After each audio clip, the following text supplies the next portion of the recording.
أبو هي أبو راديها كل مية إيسار إينا كان هيا أبو warkaan kooxdu ku doodo midba koona la aado KNN ka deyso liira kalamaano kumanaan ku dhageysto bulshadaan koranaysa bal maxay ka heshaa arin ay la kurbooto ka shay laabta gubaysa ayay kaftan sheeka ku saabsan kaga soo gudbiyaano kobtii loogu midnaa iyo qandhadii karinaysay iyadoo kalarkiya markay kalamaan ka maqlaan kaarkii baa ka yaraado kaniin bay noqotay dawa ay ka badaane maxaa loo koran waayey ileen waa kulmiyo dadka waa kulmisaaye may noqotaa iyo daawo ay ka badaan inay dawo tahay waxaan ku kasay aniyaa kumanaan qofood kurbey kaafeyday kaalamaan aniyaa kumanaan qofood kurbey kaafeyday kaalamaan KNN war kalamaanay waxaan maqli jiray warkii hore war soo dhaaf waa yeel isdardaray baa yimid meeqa meelodow hee ka jabay buntlandan ka dhacday dhagaha faraha la geliyey masaajidyada miyaa laga qunuuday ma faro laageetay markii rag ku dharbaaxay maya nabadiin noolala iska bareejeen mareegaalkacyood baa garowa tegey warwarka ii daayo oo madaxweynaha buntland siciid danni wuxuu iska bareejeeyey khayriya farmaajo hadda guddoomiyaha baarlamaanka dhoobadaareed oo ayaanta lagu xamanayay dhanka nabad iyo nolol xaluu buudka kula tuntay saakara shaarubuhu ku soohday marka axmed madoobe ayaa heesay wuxuu yidhi sidii jawaaru dhoobana u eryo wakaa xalay wee dharweyngeliyo bedelay guddoon baarlamaankiiye waa jacaylkii aan kursiga ku ogey alla qacday is arkeen isqoonsadene oo kaalay fanaaniinta casriga maxaa loola yaabayo odayaashiyaaba qalaadaye war dhoobo daaradii qaar ka tirsan baarlamaanka puntland inay farmaajeysiina lagu xaminay laakiin saaka waxay hurdada ka kaceen ayagoo diniyeysan oo kaale xali markii seexanaaye maxay ahaayeen war intay hurdayaan baa fanaanadihii laga bedela nabad iyo nolol ku qornayd warnimiyaw dagooshan la dugudatani walka ka horeeyey ha dalka may andan wajacaylkiya kursiga u qabneeyey alla qacday is arkeen isqoonsadeenay warnimaya waa marantihiine guddoomiye xil laga qaaday arrintu waa ka weyn tahay meeshana dad badan ayaa ku dhintay xalay kuwa badanna waa ku dhaawacmeen maskiran maqaayad ku laha xataa waa salfadeen marka meesha waa laysku murxaye meel si nabada xilka layskaga qaada ma aha war waa waalan tahay adiga yaa dhintay yaa ku weydiiyey yaa xilka ku guulaystaa lagu yidhi war guddoomiyihii baarlamaanka puntland dhooba gareen xala sakhdii dhexe intaan xilka laga qaadin ayuu hadlay wuxuu yidhi xukuumaddii puntlandaa soo weerartay baarlamaanka xaruntiisii qaas ahaan madaxweynaha iyo ilaaladiisii ayaa weerarka soo qaadoo xaruntii qabsaday dadna ku laayey warwar ma haysin guddoomiyaha baarlamaanka puntland wuxuu yidhi xilli baarlamaanka la qabsadayba ma ogi baarlamaankana fasax uu ku jiray oo waa xirnaa kala fadhiga xalli sakhdii dhexe ayaa xildhibaan kasta gurigiis looga tagayo $20,000 la siiyey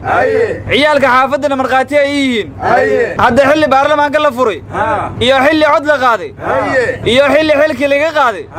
maba ugu yidhi xilliga ou dhooba sheegaayo ciyaal xaafadeedba ma soo jeedin saahabow quudkaas runtiisa waayeno intuu jiifiya xali lagu tastino markaasaa roosadiisa saaka loo soo dhejiyey ma jirto horta horaa loo yidhi ninka seexdaa siciis dibi dhalay mugga guddoomiyaha puntland lacag imaaraadka ka timidaan u malayhaa in lagu miray wajacaylkiyaan kursiga u qabney alla lacagi dhibaata weynaayey war guddoomiyaha cusub midkaan bedeli doono isna ma lacag baa lagu dooranayaa aryaadhaha lacag iyo lixaadba waa laysku daraahe anigu waxaan dhihi lahay how berigaashow buugaa dhacde bulshada maala baabaa'a berigaashow buugaa jirte bulshada maala baabaa'a haye arbow cabdille puntland garan mayside bugi kama dhacdo xamarna maaha kudayo puntland kudayo warwar ma haysiin baran waa laga banaabaxaa la yidhi ma awalay baraakooyin adiga kuu dhex fafadhiyeen calankii puntlandna waa laga siibaa la yidhi kii somalilanna waa surteenaa la yidhi aryaa ma khayaaree yeesheen war sareeyow manusqaamow ka nasiibkaana saar siduu yahay aan eegne waay war waxaa la yidhi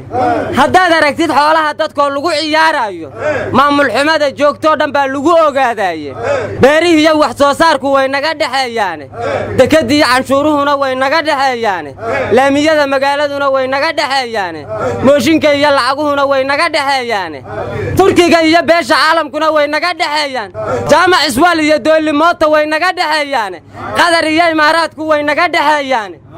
madxafka iyo tiyaataruhu way naga dhexeeyaane qof wuxuu ku faaniya ka weyn maamul goboleede ayadana ku soo koob inta ayaanan sii badin waxaad ka ilowday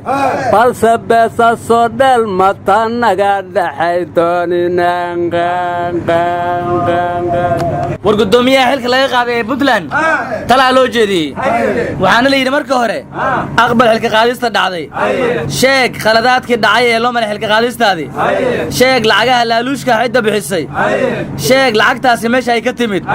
dadka u sheeg danta laga leeyahay baarlamaanka oo laaf duubay ha caroon oo deegaankaaga iyo maamulka ka qayb qaado deganaanshihiisa ha qabyaaladayn xurgufta siyaasadeed askartii ilaalada ahayd ee baarlamaanka difaacaysay mogtooda iyo xaqooda u dood oo meel u saar garsoorka u gudbay khaladaadka dhacay u sheeg dadka gruubka afduubay sharciga misana afgambiga ku qabsaday golaha sharci dejinta taladaasna waxaa bixiyey nin la yidhaha mustafa asbaro nin haw afkaagan ku xusuusaahe madax xanuuna idile kaniinka asbiraha intuu ku dambeeyey war taladaasaan ku xasuustay shalay mid la mida waxaa bixiyey dictor maxaa cabdi kaboose yaa kaasu maxamed siyaad barrow takhtaru ahaaye tanyatii ma gambahaayay hooga oo maxamed siyaadna ma Soomaaliland dhakhtar u ahayd war gaboose ilaa hadduu dhakhtar yahay wasaarada badan wasiiru ka soo noqday naga dhagaysta warka wuxuu yidhi doorashadii u dambaysay ee dhacday dadka Soomaaliland waa ku kala qaybsameen walmay asiga qandi ugu jireen wuxuuna yidhi Soomaaliland waxaa ka talisa koox dadkii kala geysay maamulkeediina waa soo koobmuu yidhi oo gobolladii dalka farahay ka sii baxayaan marka muuse biixi waxaan kula talinayaa buu yidhi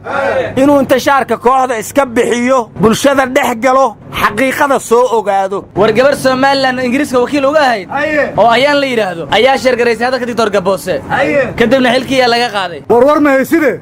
intii ay ku sheergaraysay xilkiisa laga qaaday war anigu waxaan la yaabanahay Soomaaliya meel kastaba gruub baa xukuma haddana wax dulqaada ma laha kooxaha hadda jira war dulqaadyarada ma nabad iyo nolol ay ka barteen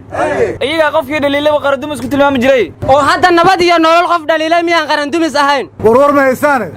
mudasha xisbiyada dalka ayaa maanta shir qabsaday madaxweynihii hore xasan sheekh oo qudbay wuxuu yidhi halay gooji ama ha goojine geela guga dhalaya ayaad ka mid tahay wuxuuna ula jeeday dowladdu haddii daama ha ogolaatee 2021 doorashaa laga rabaa war madaxweynihii hore Sheekh Shariif wuxuu yidhi dadka oo dhan ayaa igu dhagan oo waxay leeyihiin farmaajo ra'iisul wasaare ka dhigay ee naga qabo war Sheekh Shariif asaga iyo ciddii ku dhaganay u taalaay farmaajo hadda waa madaxweyne ra'iisul wasaare ma war xooga xisbiyiintu waxay sheekha ku haystaan maxaad farmaajo dadku u bartay xoogaga wadaniyiintuba waxay leeyihiin farmaajo Sheekh Shariif madaxweyne kama dhigina waa la tartamay waana ka guuleystay war xildhibaan cusubna wuxuu yidhi iyadoon maqaamka muqdisho meel la saarin doorasho ma dhacayso warna miyaa umaysiin lahaa lama aw Shariif iyoonay hasin sheegsa dikeeye hiljo hagaalen hilkina meertuu uniiba baalgamuunta ee madaxweynenimada darban fidhiina maynin haysadan maday isaaqow aniguna waxaan ku dhihi lahay horena loo yiri dadkaaga dhinac ka raac yaadan dhumine dhinac ka raac hooy dhinac ka raac warnimada waxaa la leeyahay madaxweyne Al-Sayid Axmed Madoobe mar labaad doorashada in lagu celsho ogolaaday maxaa ka jira warkaas aga ja oo wam sayidkii waanu dooranay waa maxay doorashada kale war madaxdii laga xirxay gobolka Gedo artisaba baa la geeyay leeyahay maxaa ka jira war naga aamus Addis-Ababa iyo Muqdisho waa mataane war wasiirka maaliyadda ee Jubbaland xamara rooga leeyahay maana malhiirna may ka jira war guddiga doorashooyinka galmudug odayaashan xareynaynahay dhaheen maxaa ka jira war beledweyne wali baahiya ka jirto dadkii mucaawino wanaagsan ma gaarina leeyahay maxaa ka jira war ishii baydhow biyaa wadaal yiri maxaa ka jira war dhagxaanta Muqdisho furtaankooda ma dhawaa la yiri maxaa ka jira horta nabad iyo nolol magaci waa bedesheena la yiri maxaa ka jira higsi iyo horumaray la bixeena la yiri maxaa ka jira ammaani adeeg ay la bixeena la yiri maxaa ka jira xawaaladay furteena la yiri maxaa ka jira shabeellada dhexe kaalmaan u baahanahay yiriheena maxaa ka jira war shabaab kaartada dagaalka way bedeleen baa la yiri gudoomiyaashii degmooyinka habeenkii guryahooda bamba kula tuurayaan baa la yiri maxaa ka jira warkii shabeellaha hoosena ka dhimiday kii shabeellaha dhehana ka dhimiday maxaa ka jira meehatan in weydiyaasuna waaba ogdaa horta madaxweynaha galmudug waa la sii yaqaanaha la yidhi maxaa ka jira khadiijo cumar firish khilaafkoodii waa la xaliyaa la yidhi maxaa ka jira xilalkooday u baqeenaa la yidhi maxaa ka jira war guddoomiye cumar firish rawa afrika waadaa la yidhi maxaa ka jira idinka maxaa ka jira diinaan magaga badan maxaa ka jira war jenaraal sakiya waxay tidhi haddii ciidanku bac kasii leeyahay saxaafadduna bac kasii ayay leedahay maxaa ka jira saxaafaddu inay bac kasii leedahay anaa markhaati ka ah war boosaaso 5 shabaabaa lagu toogtaa la yidhi maxaa ka jira war shabakadii duleedka muqdisho u qaabilsaneed al-shabaab maxkamadda maanta la soo taagay waryaa degmooyin muqdisho ka mida ciidamo layidhaha ilaalada shacabka amnigooda sugayaa la yidhi maxaa ka jira war ciidanka shabaabka waa ka cabsadaana la yidhi maxaa ka jira aryaa cabso ambaha cabsanina waxaan ku leehay dadkaaga